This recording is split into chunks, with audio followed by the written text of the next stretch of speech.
সকলেই চেনে যে যশোর ধামা কালীনগর গ্রাম আছে, ওই গ্রামে ছোট্ট একটা ছেলে, উনি গৃহস্বামীর ওই ছেলেটা গরু রাখে, ছেলেটা বাড়ি গরিব, ওরা খেতে হয় না তেমন। তো ওই গৃহস্বামীর যে বলছে, বাবু আপনার গরুগুলি আমি রাখি, আপনি শুধু আমাদের 3 বেলা খেতে দেবেন। তো গৃহস্বামী বলছে, দোকানে ঠিক আছে। এখন ওই গরু নিয়ে যখন ওই ছেলেটা মাঠে গিয়েছে, মাঠে গিয়ে দেখে যে কয়েকজন মতুয়া পুরা ডাঙ্খা জাহাজ নিয়ে ছুটেছে, ও গরুগুলি ওইখানে রেখে ওই ছেলেটা দৌড়ে যে বলছে, ভাই আপনারা কোথায় যাচ্ছে? বলছে আমরা যাচ্ছি ওড়াকান্দি। ওড়াকান্দি কি? ওড়াকান্দি গুরুচাঁদ ঠাকুর আছে, আমরা গুরুচাঁদ ঠাকুরকে দেখতে যাচ্ছি। ছেলেটা বলেছিল, হ্যাঁ হ্যাঁ আপনারা ভাগ্যবান, কারণ যে নাকি আমার ঠাকুরকে দেখতে যাচ্ছে তারা কত বড় ভাগ্যবান। তা আপনারা চলে যান, আমার তো যাওয়া সম্ভব না, কারণ আমি গৃহস্বামী যে গরু রাখছি, এই গরুগুলি আবার সন্ধ্যায় হিসাব করে গোয়ালে দিয়ে আমার ছুটি হয়।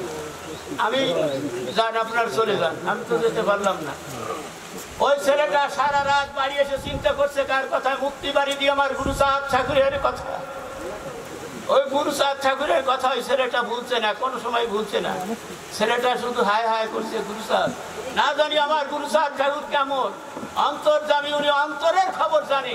আমি যদি ওনাকে একটু দেখতে পারতাম তাহলে হয়তো আমার জীবনটা ধন্য হইতো।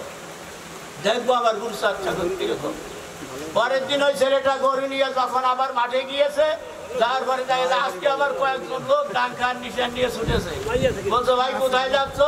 বলছে আমরা যাচ্ছি গুরুচাঁদ ঠাকুরকে দেখতে ওড়াকান্দি। ওরে ভাই, গতকাল কয়েকজন লোক চলে গেল, তারা ওড়াকান্দি গেল আমার গুরুচাঁদ ঠাকুরকে দেখতে। আমার মনে হবে না, কারণ আমি তো গরিব মানুষ। আমি গৃহস্বামীর গরু রাখি, গরুগুলি সন্ধ্যা যখন হয় হিসাব করে দিয়ে আসতে হয় তার গোয়ালে। আমার মনে হয় যা হবে না। তখন ওই ছেলেটা জাতি পারে নাই, আজকেও ওকে সাথে না গেলি ওই ছেলেটা শুধু গুরুচাঁদ ঠাকুরের কথাই চিন্তা করেছে। আমার গুরুচাঁদ ঠাকুর মুক্তি বাড়ি কেমন দেখেন আপনারা।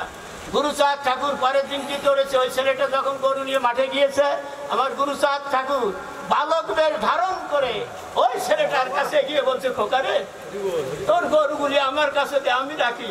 তুই ওড়াকান্দি যেতে চাইছিস না, ওড়াকান্দি যে তুই গুরুচাঁদ ঠাকুরকে দেখে আয়। আসলে ভক্ত না হলে তো ভগবান এভাবে দেখা দেয় না।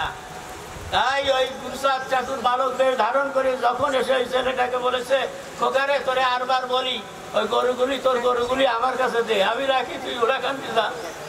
ওড়াকান্দি যে গুরুচাঁদ ঠাকুরকে দেখে আয়। ছেলেটা বলছে, না আমার গরুগুলি যদি হারিয়ে যায় তাহলে খেসারত তো দিতে হবে, হিসাব দিতে হবে। বলছে, তোর হিসাব দেওয়া লাগবে না, তোর ওই গরুগুলি হারিয়ে যাবে না, একটা গরু হারাবে না। সন্ধ্যা যখন আগত হবে আমি ওই গরুগুলি হিসাব করে তোর মালিকের বাড়ি দিয়ে আসবো, তুই ওড়াকান্দি যা। যখন একবার সে 2 বার বলেছে ওড়াকান্দি যা, তখন ওই ছেলেটা বলছে, ঠিক আছে তাহলে যাই, আমার গরু তো হারাই যাবে না। বলছে, না যাবে না, তুই যা। দেখেন ভগবান আমাদের গুরুচাঁদ ঠাকুর নিজে ভক্তের আদিম পুরাণ করবার জন্য সে আজকে তার গরু রাখতে গেছে, কিন্তু ছেলেটা তো চিনতে পারে নাই দেখে।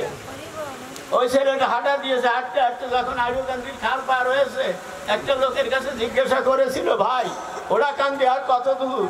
বলছে, ভাই রে ওড়াকান্দি আর বেশি দূর নয়, সামনে গেলেই তুই ওড়াকান্দি পেয়ে যাবি। ওড়াকান্দি যাবি কেন?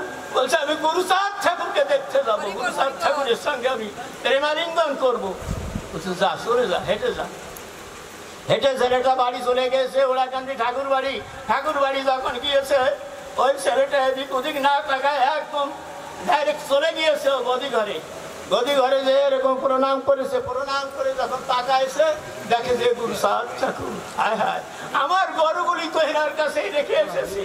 ও গুরুচাঁদ ঠাকুর, তুমি অন্তর্যামী, তোমার কথা আসলে বুঝতে আমার বাকি থাকলো না যে ভক্তের অধীন ভগবান। যদি ভগবানকে দেখা যায় তাহলে ভক্ত অবশ্যই তার সাথে দেখা করে।